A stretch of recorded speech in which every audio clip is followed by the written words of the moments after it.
À 12 heures de vol de Paris, sur la côte ouest des États-Unis, la Californie, avec, non loin de là, la Silicon Valley, la terre promise du web.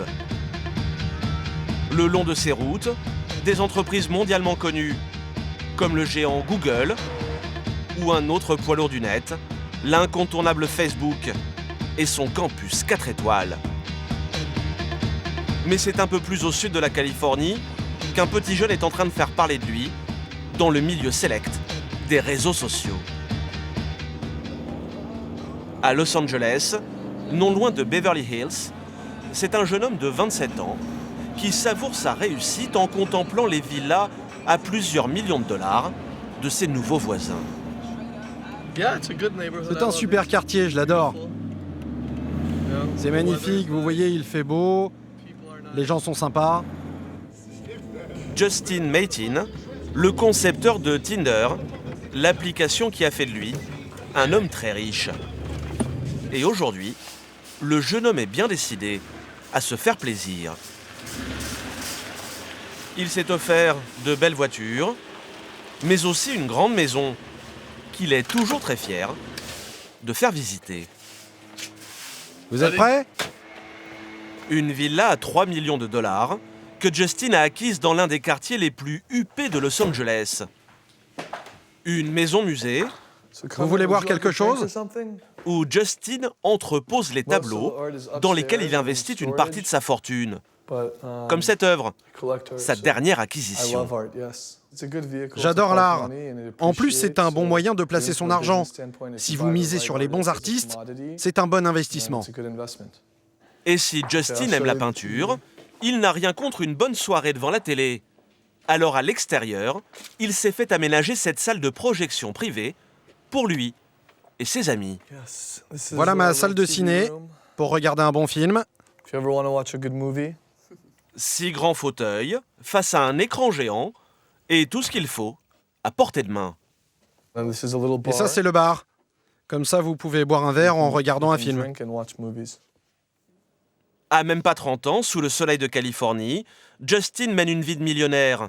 Tout ça parce qu'un jour, il a eu une bonne idée, la drague géolocalisée sur smartphone, et le principe de son application est tout simple.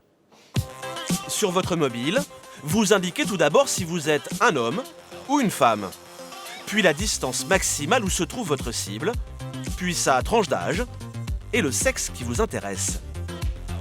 Ensuite, tel un radar, votre téléphone va rechercher tous les célibataires qui correspondent à vos critères.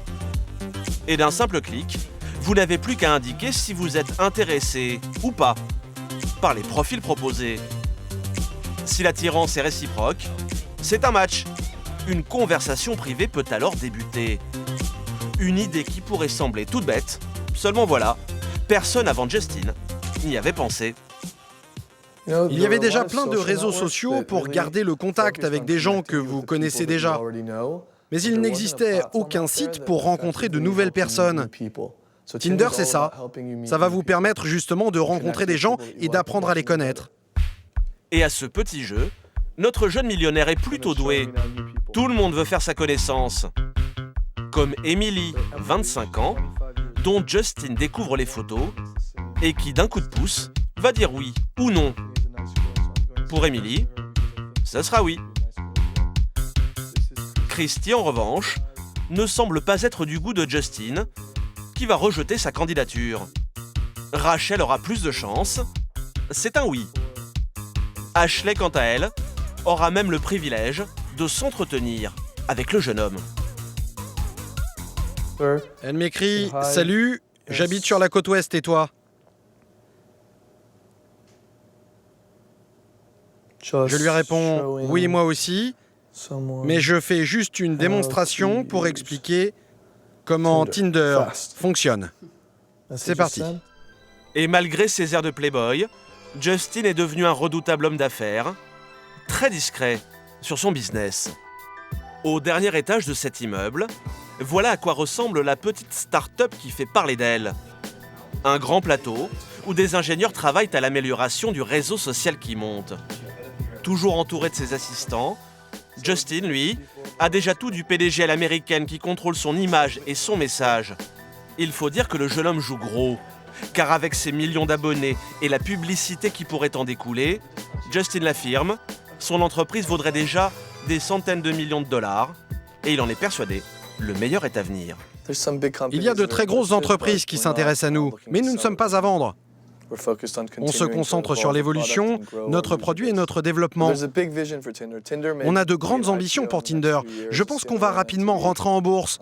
Vous en entendrez parler comme pour Facebook ou Instagram. De jeunes entrepreneurs qui, à moins de 30 ans, jonglent déjà avec les millions. Cela fait bien des envieux.